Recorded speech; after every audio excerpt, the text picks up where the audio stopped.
Van Gjuzhdaku, kryetari i Bashkisë së Durrësit, do të rikthehet në qeli. Gjykata e Apelit posaçëm la në fuqi vendimin me 2 vite 8 muaj burg që është dhënë më herët nga shkalla e parë. Dënimi u la në fuqi edhe për 2 vartësit e tij, Ardian Bulku dhe Fiqiri Farruku, të akuzuar për falsifikim.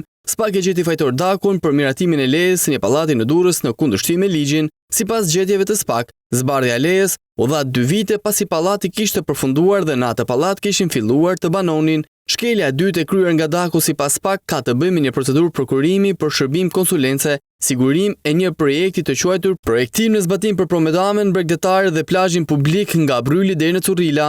Sipas SPAK, komisioni i ngritur me urdhër të Dakus ka kryer gabim llogaritjen e fondit limit me një vlerë gati 10 herë më shumë se ajo që duhet të llogaritet në bazë të vendimit të Këshillit të Ministrave. Me datën 6 qershor të vitit 2023, Van Gjuzhdaku arrestuan nga policia ku masa ju konfirmua dhe në gjykat. 8 muaj më pas ai doli nga burgu për shkak të mbarimit të afateve. Pas kësaj procedure, ai u vendos në masën arrest shtëpie. Tashmë do të bëhet gati për llogaritje afateve për të parë se sa ditë do të duhet të qëndrojë në qeli ish kryetari i Bashkisë Durrës Van Gjuzhdaku.